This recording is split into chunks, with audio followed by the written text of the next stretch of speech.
Mon frère a retiré mon fils de son tournoi un seul appel téléphonique, et tout a changé. J'ai retiré ton garçon de la liste de l'équipe. Mon fils le méritait davantage, a dit mon frère. Après avoir utilisé mon adresse email pour désinscrire mon enfant du tournoi. Celui pour lequel il s'était entraîné toute l'année. Mon père m'a dit de ne pas en faire un drame. J'ai transféré les messages, j'ai passé un seul coup de fil discret, et... avant même que le premier coup de sifflet ne retentisse. Je m'appelle Caleb. J'ai 32 ans. J'ai un fils de 12 ans, nommé Mason, qui fait du football en compétition, une femme, Tess, qui travaille comme assistante juridique. Et qui lit à travers les gens comme on regarde à travers une vitre.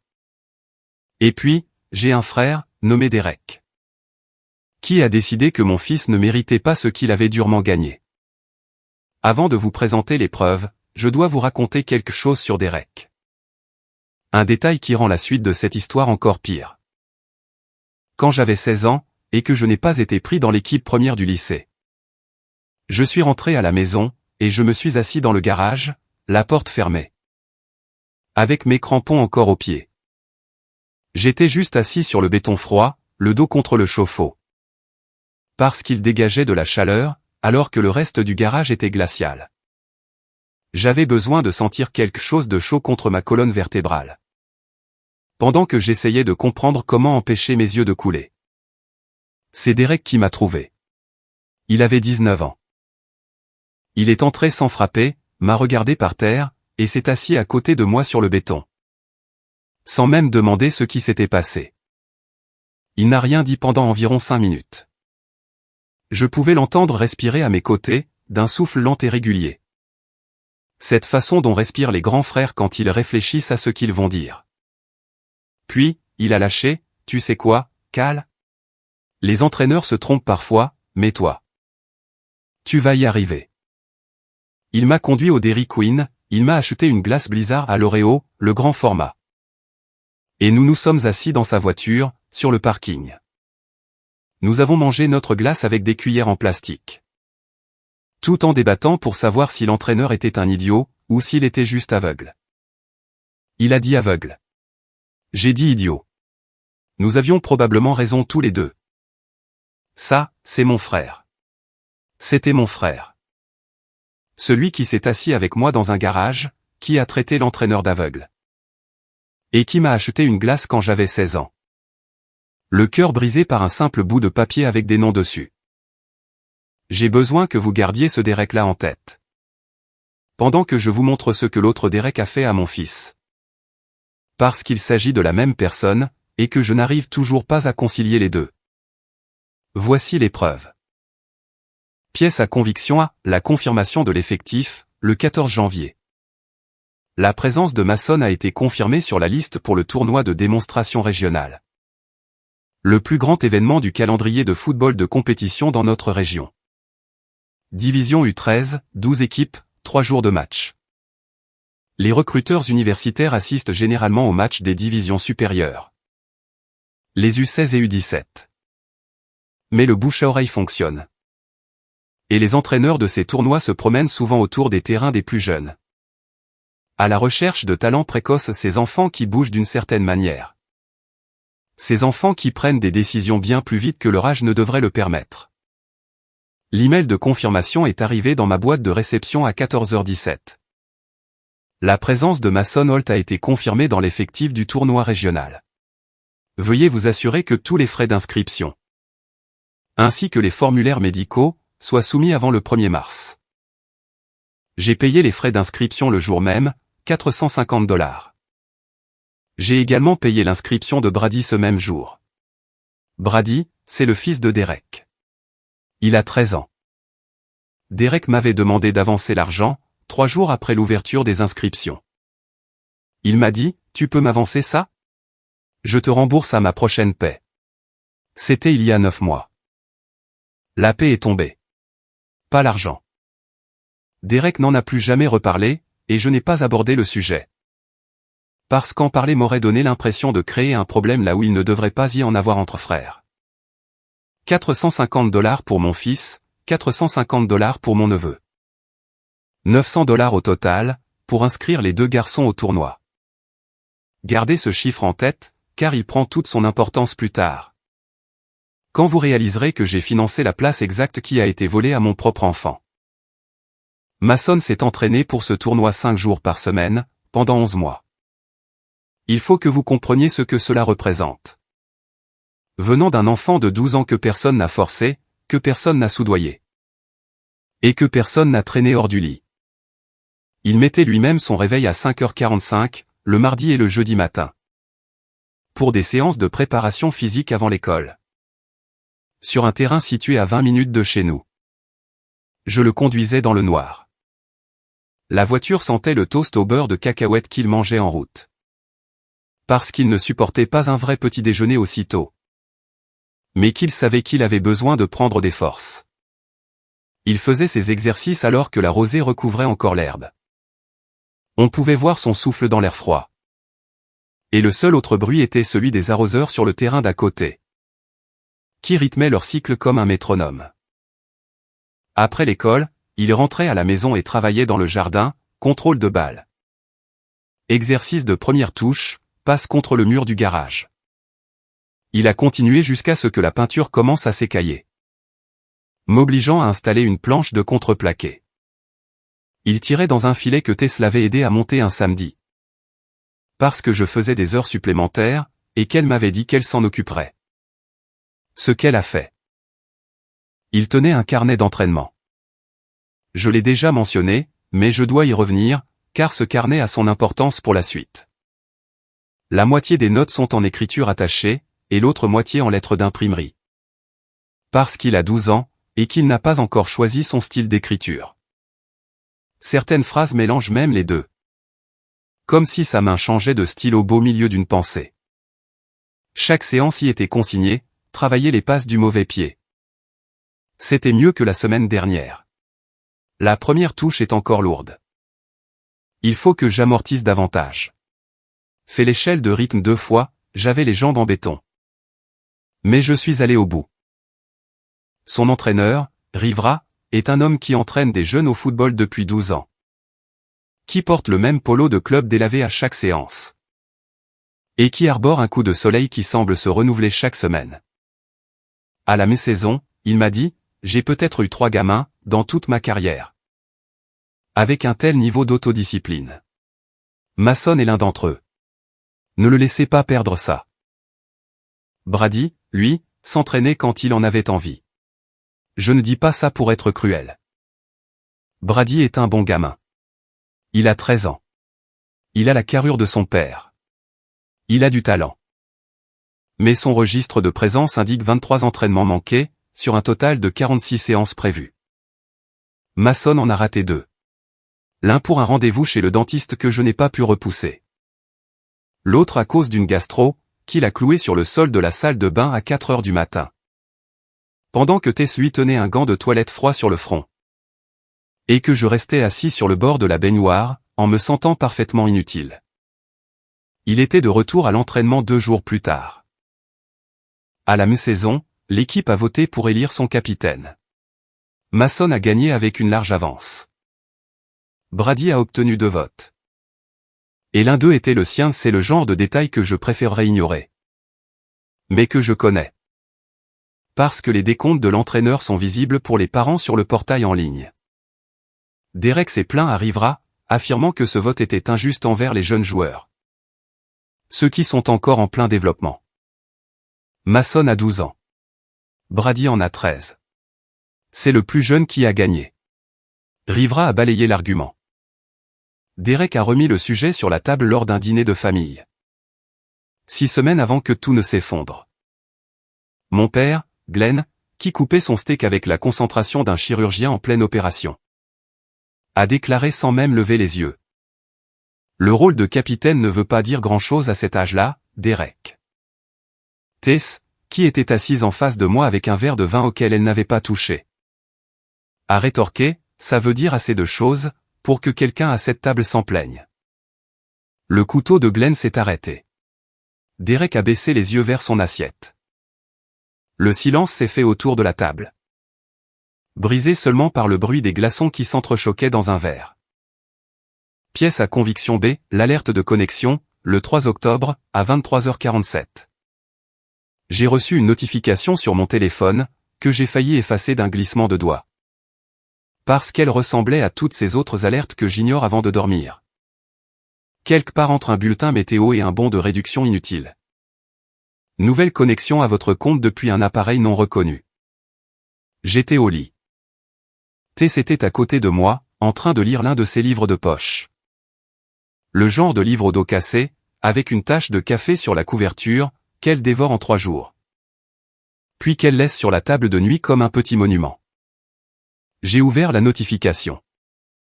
Quelqu'un avait accédé à mon adresse email depuis une adresse IP qui n'était pas la mienne. À une heure où j'étais allongé dans mon lit, mes lunettes de lecture sur le nez.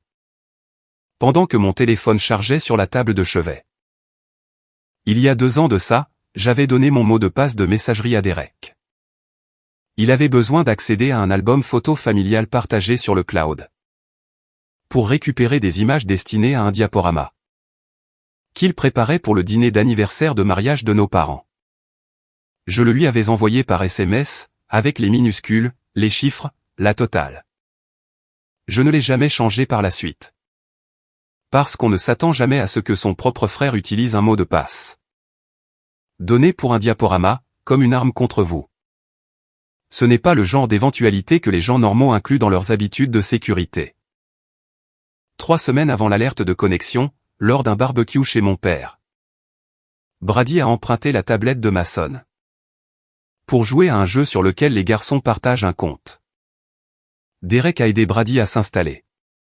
Il tenait la tablette entre ses mains. Ma messagerie y était connectée. Parce que Mason utilise la tablette pour les notifications de l'école. Et que la boîte mail se synchronise automatiquement.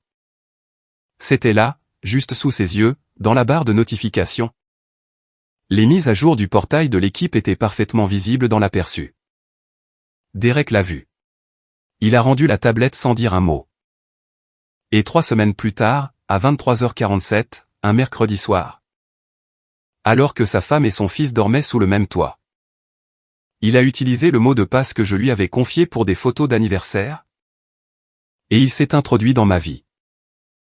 Pièce à conviction C, les 3 emails, le 3 octobre, à 23h52.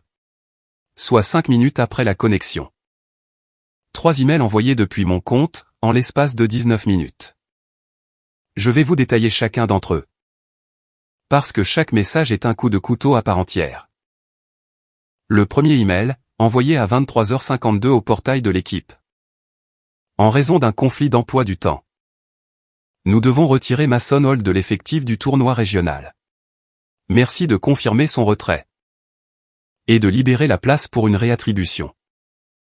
C'était écrit avec ma voix, sur un ton poli, très professionnel. Il a même utilisé le « nous » au lieu du « je ». C'est exactement de cette façon que j'écris quand je parle de Mason. Parce que Tess et moi prenons les décisions ensemble. Et que je l'inclus toujours dans mes formulations. Derek avait lu mes emails pendant suffisamment longtemps, pour étudier ma façon de m'exprimer. Il m'a imité, dans le seul but d'effacer mon fils. C'est cette partie-là qui m'a fait trembler les mains quand je l'ai découverte. Ce n'était pas le piratage en soi, mais l'usurpation d'identité. Le deuxième email, envoyé à 12h03 au comité des récompenses de la Ligue. En raison de conflits d'emploi du temps. Nous souhaitons retirer le nom de Mason Holt de la liste des candidats pour le prix du meilleur joueur, MVP, de la saison. Nous vous remercions pour votre considération. Le prix de MVP s'accompagne d'une bourse d'équipement de $500, d'un petit trophée. Et d'une lettre de recommandation qui vient s'ajouter au dossier du joueur. Un vrai plus pour le recrutement au lycée. Mason était le grand favori. Derek ne s'est pas contenté de le rayer d'une liste de joueurs. Il a essayé d'effacer la meilleure saison de Mason des registres officiels. Pour faire comme si ces 11 mois de réveil à 5h45, d'exercice dans le jardin. Et de carnet d'entraînement n'avaient jamais existé. Le troisième email, envoyé à 12h07 à 2 recruteurs régionaux. Qui s'étaient renseignés sur Mason par l'intermédiaire de l'entraîneur. Les recruteurs avaient écrit au contact parental figurant dans le dossier, c'est-à-dire mon adresse. Derek a intercepté la conversation, et a répondu « Nous vous remercions pour votre intérêt. Mais Mason ne poursuivra pas la compétition au-delà de cette saison. Nous apprécions votre démarche. » 2 recruteurs. 2 opportunités pour un gamin de 12 ans d'être repéré par des personnes capables de changer sa trajectoire. Toutes 2 réduites à néant par les doigts de mon frère, tapant sur mon clavier. Utilisant mes mots et mon nom, en plein milieu de la nuit. Il n'a pas seulement volé une place dans une équipe.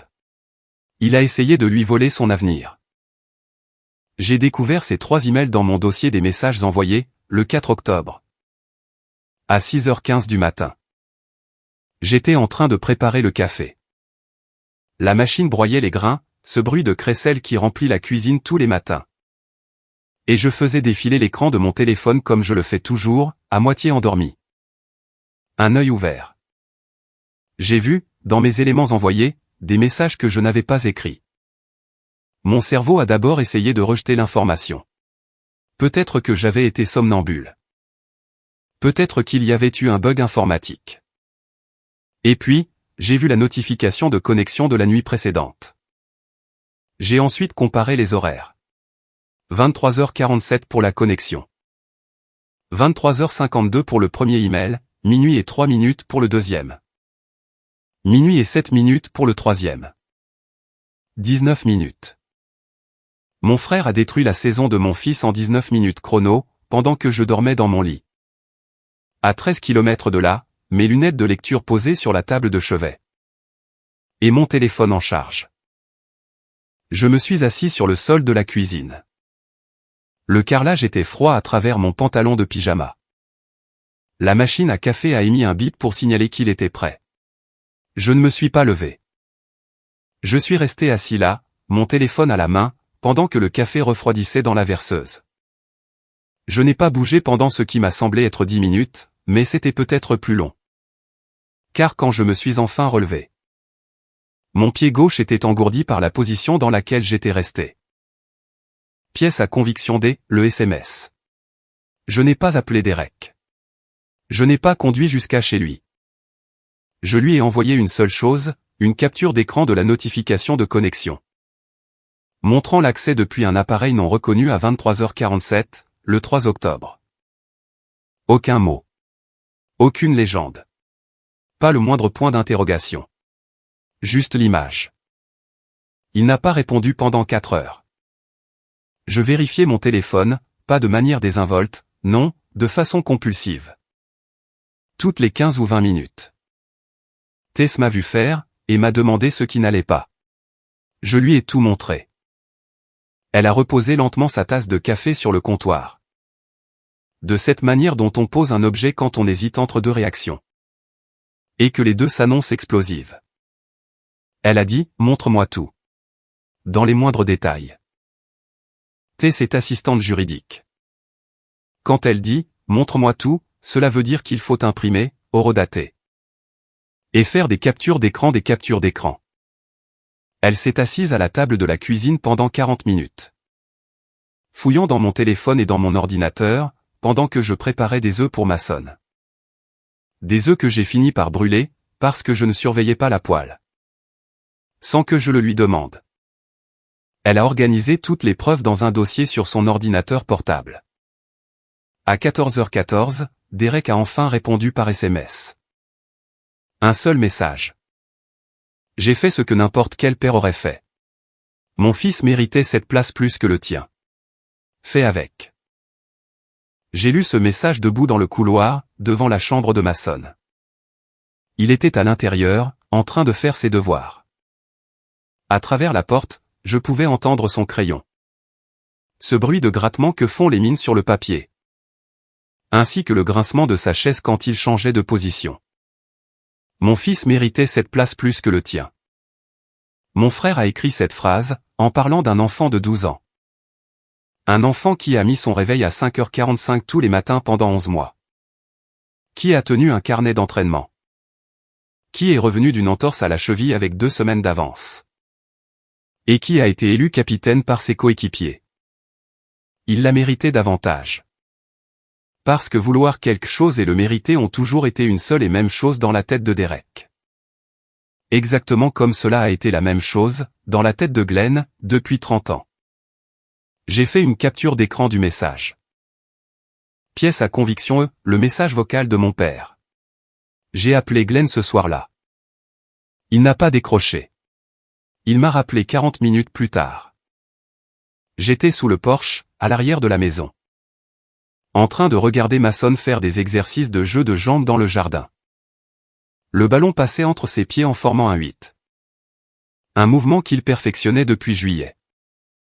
Le bruit sourd du cuir sur l'herbe battait la mesure, comme un battement de cœur. L'air d'octobre était assez frais pour que je voie mon propre souffle. Mais pas assez froid pour me forcer à rentrer. Glenn a dit, Derek m'a dit que tu prenais des proportions ridicules pour cette histoire. J'ai répondu, il s'est connecté à ma boîte mail, et a envoyé 3 messages. Pour retirer Mason de l'équipe, de la liste pour le trophée de MVP. Et pour couper les ponts avec 2 recruteurs. Glenn a répliqué, c'est ton frère. Caleb. Ne crée pas un drame pour un jeu d'enfant. Ces choses-là finissent toujours par s'arranger. J'ai répété, 3 emails. À minuit. Sur mon compte. Pour mon fils. Et Glenn a conclu, je suis sûr qu'il y a une autre version de cette histoire. Il y avait bien une autre version. La version de Glenn. Je dois revenir un peu en arrière, et vous parler de la relation de Glenn avec le sport. Car c'est le terreau sur lequel tout cela a poussé. Glenn nous a entraînés tous les deux, Derek et moi, en Ligue de jeunes. Derek était titulaire à chaque match. Moi, je cirais le banc, et ce n'était pas parce que j'étais moins bon. J'étais meilleur en défense, et Glenn le savait. Mais Glenn estimait que le fils aîné devait d'abord prendre confiance en lui. Ton heure viendra, Cal. Sois patient. Laisse ça à ton frère. J'ai été patient pendant 4 saisons entières. Mon heure n'est jamais venue, parce qu'au moment où Glenn a enfin été prêt à me faire jouer, j'avais déjà abandonné. J'avais 14 ans, je me tenais dans la cuisine, une cuisine qui sentait le chili que ma mère, Linda, avait laissé brûler. Parce qu'elle était distraite par une énième dispute au sujet de mon temps de jeu. Et j'ai annoncé à Glenn que j'arrêtais. Il m'a répondu, c'est probablement pour le mieux. Honnêtement. Derek a besoin qu'on se concentre sur lui en ce moment. Il a besoin de toute l'attention. À 14 ans, j'ai entendu mon père dire que mon abandon était sans doute une bonne chose. Parce que cela laissait le champ libre à mon frère. Dans cette cuisine qui sentait le brûler. Je me suis fait la promesse que mon enfant ne resterait jamais assis sur un banc. S'il avait gagné le droit d'être sur le terrain. Cette promesse, c'est le moteur de tout ce qui s'est passé par la suite. Derek a failli avoir une vraie carrière. Failli. À 17 ans, il était présélectionné pour une bourse universitaire. Le camp d'évaluation finale avait lieu l'été précédent sa dernière année de lycée. Il a échoué, parce que sa condition physique n'était pas au niveau. Il avait passé cet été-là au bord du lac avec sa petite amie, au lieu de courir. Il s'était baigné au lieu de faire des sprints, et il avait bronzé au lieu de s'entraîner.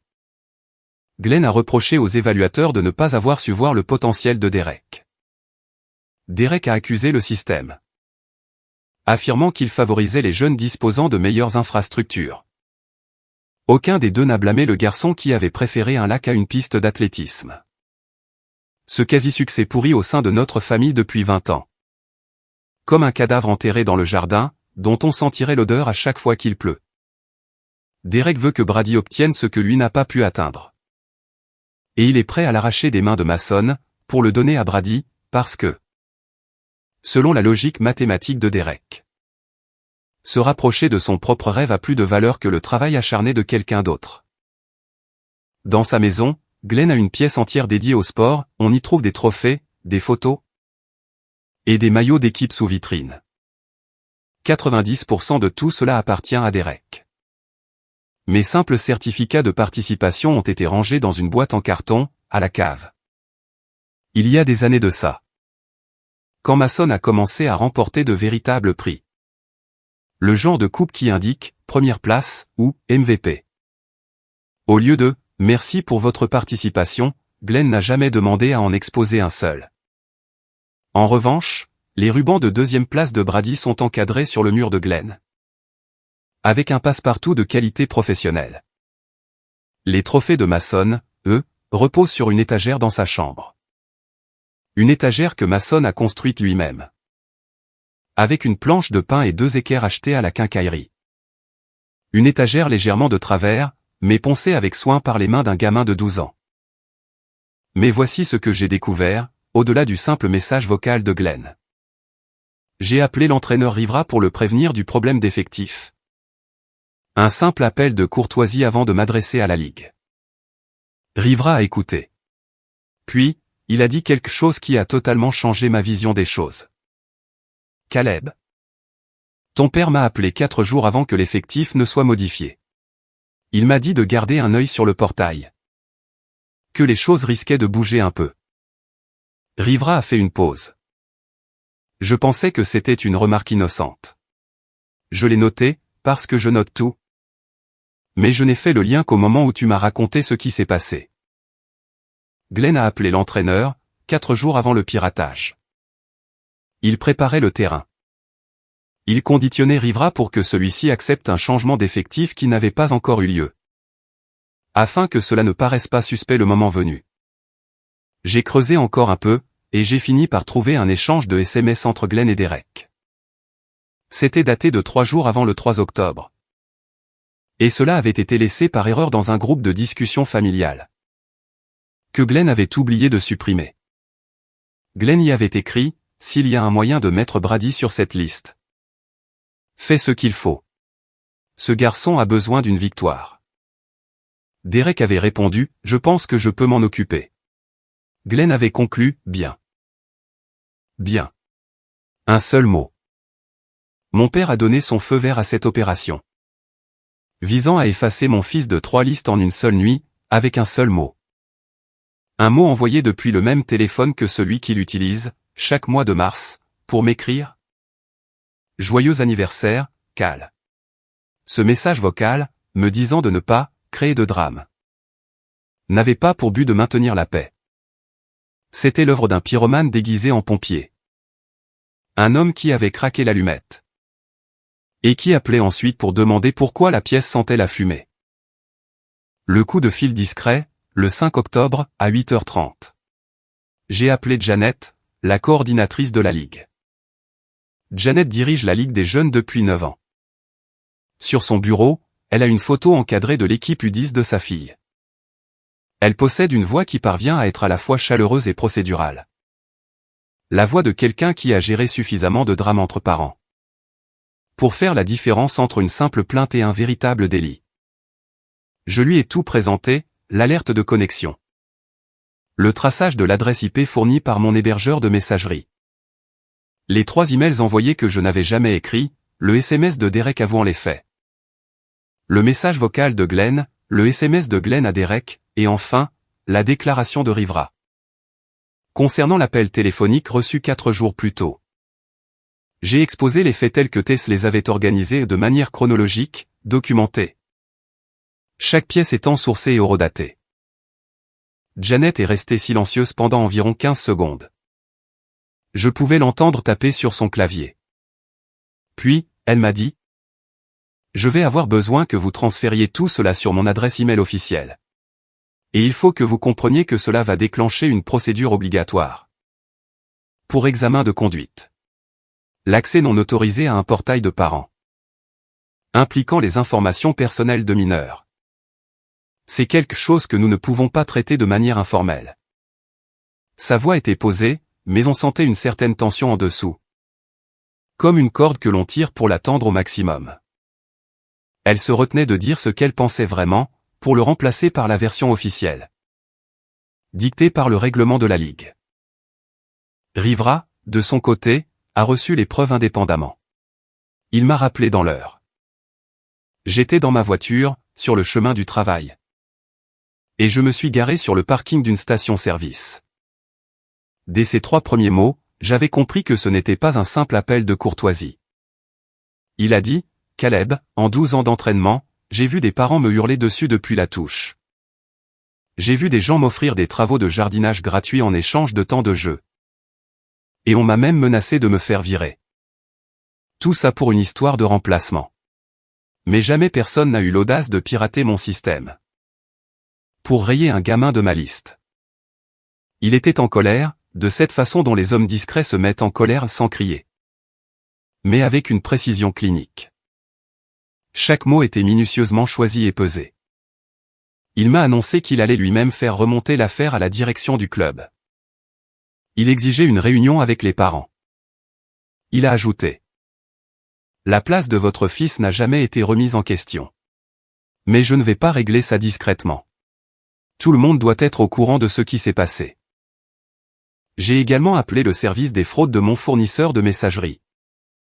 Afin de signaler cet accès non autorisé. Ils ont confirmé la faille de sécurité, ils ont bloqué l'adresse IP d'origine. Et ils ont généré un rapport d'incident officiel, documentant la connexion frauduleuse. Ainsi que les 3 emails envoyés. TES a examiné le rapport et a déclaré, dans cet état. L'accès non autorisé aux comptes électroniques d'une personne constitue un délit de classe A, je n'ai pas porté plainte. Je n'en avais pas besoin.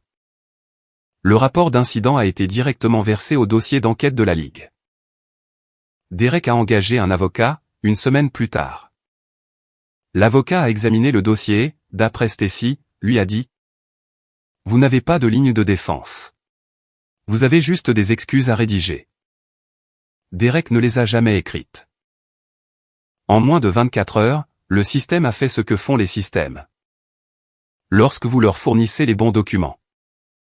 Mason a été réintégré à la liste du tournoi, Brady en a été retiré. Et le désistement pour le prix de MVP a été annulé. Le nom de Mason a été replacé sur la liste, comme s'il n'en avait jamais disparu, ce qui, techniquement, était le cas, puisque le comité n'avait pas encore traité le retrait. L'email croupissait dans une boîte de réception, en attendant le lundi matin. Les contacts avec les recruteurs ont été rétablis. La Ligue leur a renvoyé un message, accompagné d'une lettre d'explication. Celle-ci incluait l'expression « communication non autorisée ».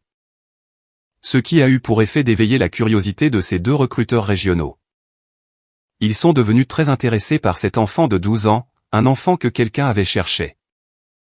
À tout prix, à effacer. Derek a reçu une notification officielle. On l'informait de l'ouverture d'une enquête sur son comportement. Ainsi que d'une interdiction temporaire d'accès à toutes les installations de la Ligue. Dans l'attente des conclusions. L'avis a été envoyé à son domicile. C'est Stacy qui l'a ouvert. C'est comme ça qu'elle a découvert ce qu'il avait réellement fait. Le matin du tournoi, avant le début des matchs, Janet a fait une brève annonce sur le terrain. Une violation du code de conduite, impliquant la falsification de la feuille de match, avait entraîné l'annulation d'un changement de joueur. Ainsi que l'interdiction pour un parent d'accéder aux installations. Et ce pour toute la durée de l'événement. Elle n'a cité aucun nom. Mais le réseau de chuchotement, si commun parmi les parents de jeunes sportifs, s'est chargé de donner les noms en moins de 10 minutes. Derek était à l'entrée. Lorsqu'un agent de sécurité bénévole lui a signifié qu'il ne pouvait pas entrer. Je l'ai appris par un autre père. Qui était parti chercher les protège-tibias de sa fille dans son coffre. Il m'a raconté que Derek était resté devant la grille pendant environ 5 minutes. Le téléphone à la main, regardant les terrains à travers le grillage. Ensuite, il a rejoint sa voiture, et il est resté assis à la place du conducteur. Pendant toute la durée du premier match. Brady, lui, est arrivé dans son uniforme. Personne ne l'avait prévenu. Il s'est dirigé vers le panneau d'affichage des équipes. Il a parcouru les noms du doigt, comme le font les enfants, de haut en bas. À la recherche du H de Holt. Son nom n'y était pas. Il a regardé la liste une nouvelle fois, plus lentement, se disant qu'il l'avait peut-être loupé. Ou que les lettres étaient peut-être trop petites. Il a cherché son père du regard. Derek était sur le parking, le visage rouge, faisant les 100 pas. Il se disputait avec quelqu'un au téléphone, appuyé contre le capot de sa voiture. Une main pressée contre son front. Comme font les gens quand ils essaient d'empêcher leur crâne d'exploser. Brady a marché jusqu'au gradin, et il s'est assis, tout seul. Il portait des crampons sur des bancs en aluminium. À chaque mouvement de ses pieds, cela produisait ce cliquetis métallique aigu. Un son que je pouvais entendre depuis l'autre bout du terrain. Par-dessus le bruit de l'échauffement et les sifflets des entraîneurs. Il a resserré sa veste d'échauffement autour de lui, même s'il ne faisait pas si froid que ça. Il est resté assis là pendant toute la première mi-temps. Il regardait un tournoi auquel il était censé participer.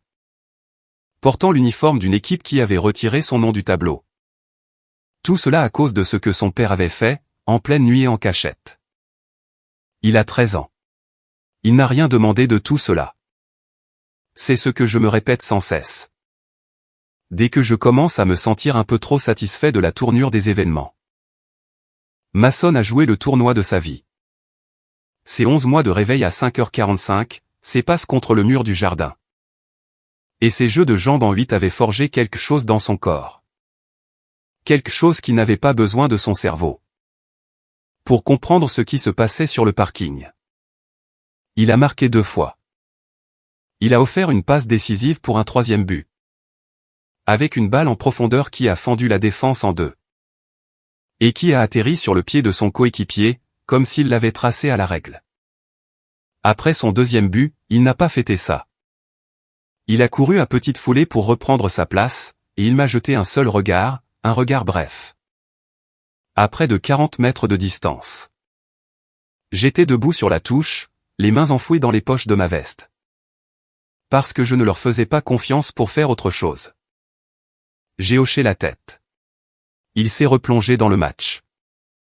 Et ce fut toute notre conversation, un regard, et un hochement de tête, entre un père et son fils. 2 personnes qui comprenaient parfaitement ce qu'avaient coûté ces 11 mois d'efforts.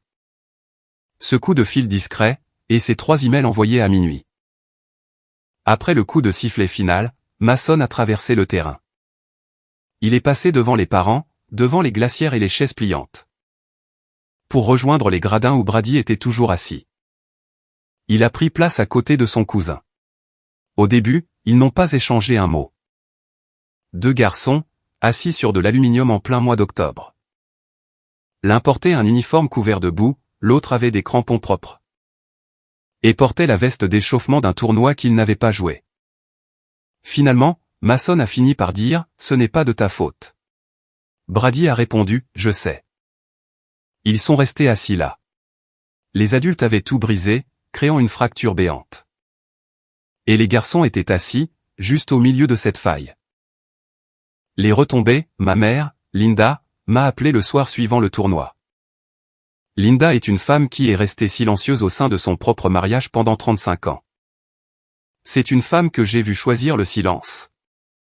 De la même façon que certains choisissent un camp non pas parce qu'ils approuvent ce qui se passe. Mais parce que se battre demande une énergie qu'ils ont déjà épuisée ailleurs. Elle m'a dit, ça fait 30 ans que je regarde ton père choisir ton frère, Caleb. J'ai laissé faire. Parce que c'était plus facile que de me disputer. Je suis désolé. Elle ne s'est pas étendue sur le sujet. Elle n'en avait pas besoin. Elle avait été témoin de chaque mise sur le banc, de chaque trophée caché dans un carton, de chaque. Sois patient, ton tour viendra. Elle m'a avoué qu'elle avait dit à Glenn qu'il devait s'excuser. Glenn a refusé. Stacy, la femme de Derek, a appelé Tess 2 jours après le tournoi. Elle pleurait. Elle a avoué qu'elle ne savait rien concernant les emails en particulier, mais qu'au fond. Elle savait. Elle savait que Derek était rongé par l'obsession de faire entrer Brady dans l'effectif de ce tournoi. Elle a expliqué qu'il comparait les statistiques des 2 garçons depuis plus d'1 an. Il faisait des captures d'écran des meilleures actions de Mason sur la page Instagram du club. Et il les envoyait à Glenn, accompagnés de messages comme « Comment ce gamin peut-il attirer toute l'attention » ou encore « Ce n'est pas le bon neveu qui est sous le feu des projecteurs ». Elle a raconté avoir trouvé une note sur son bureau, un jour.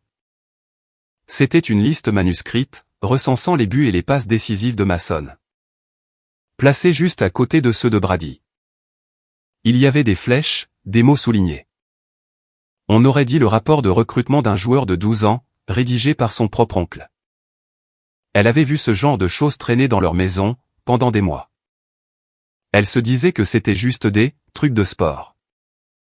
Parce que, appeler cela par son vrai nom a à savoir de l'obsession, de la surveillance malsaine.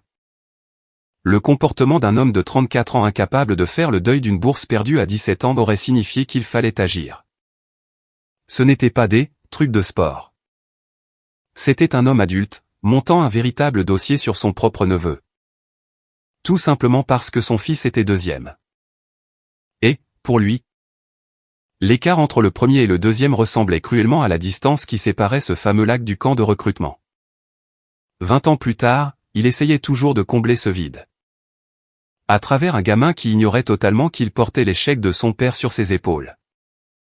Mon oncle, le frère de Glenn, est directeur sportif d'un lycée dans le comté voisin. Il a passé 22 ans à gérer des programmes sportifs. Et à gérer des parents qui s'imaginent que leur enfant est persécuté à chaque fois que l'entraîneur fait un changement. Quand les rumeurs familiales sont arrivées jusqu'à lui, et elles sont arrivées vite. Car les familles ne sont au fond que des réseaux de commérage, unis par un nom de famille commun. Il a appelé Glenn directement. C'est Linda qui me l'a raconté. Mon oncle lui a dit. Tu as entraîné des gamins pendant 20 ans. Et tu as aidé à truquer une liste pour ton petit-fils? Tu sais ce que je fais. Quand un parent de mon école me fait un coup pareil, je le bannis, définitivement. Et c'est amplement mérité. Qu'est-ce qui t'a pris, Glenn? Glenn n'a rien répondu. Mon oncle a patienté. Glenn a gardé le silence. Alors mon oncle a ajouté, j'ai honte de toi. Et je le pense vraiment. En l'espace de 2 semaines, la famille élargie s'est divisée. La rupture s'est faite le long d'une ligne de fracture qui était restée invisible pendant des décennies. Mais qui avait toujours été là. Une ligne tracée au crayon de papier, en filigrane de chaque repas de Thanksgiving. Et de chaque fête d'anniversaire. Elle attendait juste qu'un événement appuie assez fort dessus, pour la rendre visible. Mon oncle a pris mon parti. Glenn s'est réfugié dans le silence, d'autres membres de la famille n'ont pas pris sa défense. Ils se sont juste tus. C'est ce silence qu'adoptent les gens, lorsqu'ils savent que quelqu'un a tort. Mais que cette personne fait partie de la famille. Et qu'il est moins coûteux de se taire que de prendre position. Le barbecue du 4 juillet, qui se tenait chez Glenn depuis 15 ans, aura lieu chez mon oncle cet été. Personne n'a fait d'annonce officielle. Les invitations ont simplement indiqué une adresse différente. Et personne n'a posé de questions, parce que tout le monde savait déjà pourquoi. Derek a été banni du club à vie, à l'issue de l'enquête du conseil d'administration. On a offert à Brady une place dans une autre équipe de la même ligue, sans aucune sanction. Rivera avait en effet dit au conseil. Ce n'est pas le garçon qui a fait ça. C'est son père. Ne punissez pas un gamin de 13 ans pour la décision d'un adulte. Brady a accepté l'offre. Il joue maintenant pour cette nouvelle équipe. Et j'en suis très heureux. 3 semaines après le tournoi, la Ligue a organisé sa soirée de remise des prix de fin de saison. Mason a remporté le titre de MVP. Il s'est avancé devant 60 parents et entraîneurs. Il a saisi le trophée à 2 mains, car il était plus lourd qu'il ne s'y attendait. Et il a bien failli le faire tomber. Cela a fait rire la salle, ce qui l'a fait sourire en retour. C'est cette image-là que je garde en mémoire. La bourse d'équipement de $500, ainsi que la lettre de recommandation, ont été ajoutées à son dossier. J'étais adossé au mur du fond. J'ai regardé à travers la pièce. Et j'ai aperçu Derek dans l'encadrement de la porte, il n'était pas à l'intérieur. Juste sur le seuil. Il regardait son neveu accepter ce même prix, celui qu'il avait essayé de rayer de l'existence. Il n'a pas applaudi. Il n'est pas parti non plus. Il est resté planté dans l'embrasure de la porte, pendant toute la cérémonie. Comme un homme incapable de choisir, s'il devait être dans la pièce ou en dehors. Je l'ai observé pendant environ 3 secondes.